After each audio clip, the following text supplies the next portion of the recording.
Halo semuanya, sebelumnya perkenalkan nama saya Niwayan Anggreni Agustina dengan NIM 231091113200031. Baik, pada video kali ini saya akan membahas mengenai skill, yaitu skill pemeriksaan uji fungsi paru dengan spirometer BTL08 dan nebulisasi. Nah, perlu diketahui terlebih dahulu, spirometer adalah suatu metode penilaian fungsi paru dengan mengukur volume udara yang dapat dikeluarkan dari paru setelah inspirasi maksimal. Nah, alat yang digunakan disebut dengan spirometer. Nah, secara konvensional, spirometer merupakan alat yang digunakan untuk mengukur volume ekspirasi dan juga inspirasi.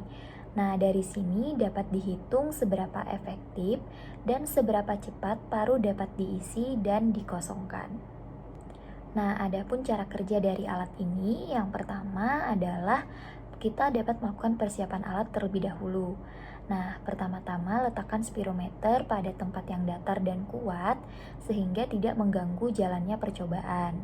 Kemudian, langkah yang kedua adalah merakit pneumotakograph set, yaitu dengan menghubungkan plastik mouthpiece dengan pneumotakograph serta melakukan silikon seal untuk mencegah terjadinya kebocoran saat melakukan pemeriksaan. Nah, selanjutnya langkah yang ketiga adalah menghubungkan pneumotakograph set dengan main unit. Kemudian langkah yang terakhir adalah menghubungkan spirometer dengan sumber listrik. Nah, selanjutnya setelah alat sudah dipastikan terhubung ke aliran listrik, hidupkan alat dengan menekan tombol on. Lalu pilihlah profile, menu, profile setup, force, dan ikuti petunjuk pada layar di alat. Setelah itu, tekan tombol pasien, kemudian masukkan nama dan data pasien, seperti tanggal lahir, jenis kelamin, berat badan, tinggi badan, dan juga ras. Nah, selanjutnya adalah periksa kejernihan sensor dari spirometer. Nah, selanjutnya adalah pelaksanaannya. Pertama-tama adalah membersihkan bagian mulut dari spirometri. Setelah dibersihkan, tekan tombol start dan meminta probandus atau pasien untuk menarik napas secara maksimal. Kemudian, segera setelah bagian mulut dari spirometri terpasang pada bibir pasien, minta pasien untuk menghembuskan napas secara maksimal dengan cepat. Nah, hembusan napas dilakukan melalui mulut dan hidung ditutup. Nah, kemudian langkah selanjutnya adalah pengambilan data berakhir secara otomatis sesudah waktu tertentu atau dengan menekan tombol stop. Tepat setelah prosedur berhasil dilakukan, tombol accept akan muncul pada sebelah bawah layar sentuh.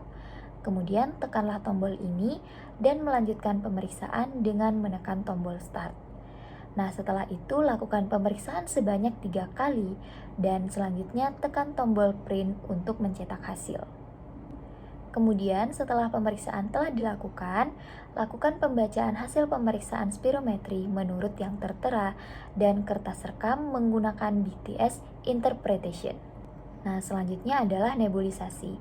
Terapi nebulisasi sendiri merupakan suatu terapi melalui sistem pernapasan yang ditujukan untuk membantu mengembalikan atau memperbaiki fungsi pernapasan pada berbagai kondisi, penyakit, ataupun cedera. Nah, umumnya terapi inhalasi ini dilakukan dengan menggunakan suatu alat khusus yang membentuk partikel-partikel aerosol yang selanjutnya dengan teknik tertentu dialirkan menuju saluran napas hingga mencapai reseptor kerja obat. Nah, aerosol sendiri adalah suspensi partikel-partikel zat padat atau cairan di dalam gas yang dapat memasuki saluran napas melalui inspirasi. Salah satu alat yang digunakan adalah nebulizer. Nah, sebelum melakukan terapi inhalasi nebulisasi, alangkah baiknya kita dapat memberikan informasi umum kepada penderita ataupun keluarga pasien tentang indikasi atau tujuan dari pemakaian alat tersebut. Nah, kemudian selanjutnya adalah melakukan persiapan alat setelah mendapat persetujuan dari keluarga pasien maupun pasien. Kemudian setelah itu dilakukan persiapan alat. Adapun beberapa alat yang dibutuhkan untuk terapi nebulisasi ini. Yang pertama adalah main unit nebulizer cup air hose atau selang, kemudian air hose atau selang, Kemudian juga ada nebulizer kit, yaitu seperti masker, mouthpiece, ataupun cup. Kemudian ada obat-obatan. Nah, selanjutnya perhatikan jenis alat nebulizer yang akan dipakai, seperti sumber tegangan, tombol off atau on. Setelah itu, kemudian memastikan masker ataupun mouthpiece yang terhubung dengan baik. Kemudian selanjutnya adalah persiapkan obat. Nah, kemudian setelah melakukan persiapan alat, kita juga akan melakukan persiapan penderita atau pasien. Nah, pertama-tama minta pasien untuk berkumur terlebih dahulu. Kemudian mempersilahkan pasien untuk duduk, setengah duduk, ataupun posisi senyaman mungkin. Setelah itu, meminta pasien untuk santai dan menjelaskan cara penggunaan masker, yaitu cara menempatkan masker secara tepat, sesuai bentuk, dan juga mengenakan tali pengikat. Nah, bila menggunakan mouthpiece, maka mouthpiece tersebut dimasukkan ke dalam mulut dan mulut tetap tertutup. Kemudian, menjelaskan kepada pasien agar pasien menghirup uap yang keluar secara perlahan-lahan dan dalam hingga obatnya habis. Nah, kemudian setelah itu, melatih pasien dalam penggunaan masker atau mouthpiece. Nah, kemudian selanjutnya memastikan pasien mengerti dan memberi kesempatan kepada pasien untuk bertanya. Nah, kemudian langkah selanjutnya adalah ke tahap pelaksanaannya.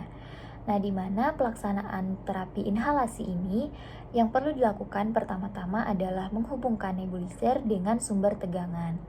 Setelah itu, menghubungkan air hose, nebulizer dan masker atau mouthpiece pada main kit. Kemudian setelah itu buka tutup cup, masukkan cairan obat ke dalam alat penguap sesuai dosis yang telah ditentukan. Selanjutnya, gunakan mouthpiece atau masker sesuai dengan kondisi pasien. Kemudian setelah itu, mengaktifkan nebulizer dengan menggunakan tombol on pada main kit. Kemudian perhatikan jenis alat, karena pada nebulizer tertentu, pengeluaran uap harus menekan tombol pengeluaran obat pada nebulizer kit.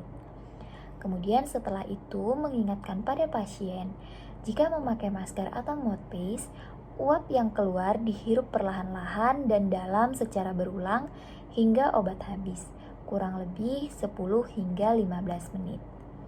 Selanjutnya, tekan tombol off pada main kit, kemudian melepas masker atau mouthpiece, nebulizer kit, dan juga air hose. Selanjutnya, jelaskan pada pasien bahwa pemakaian nebulizer telah selesai dan lakukan evaluasi kepada pasien apakah pengobatan yang dilakukan memberikan perbaikan atau mengurangi keluhan pasien. Nah, tahap terakhir ialah membersihkan mouthpiece dan nebulizer kit serta obat-obatan yang telah dipakai. Baik, mungkin itu saja yang dapat saya sampaikan. Saya mengucapkan mohon maaf yang sebesar-besarnya apabila terdapat kesalahan dalam penyampaian saya dan saya ucapkan terima kasih.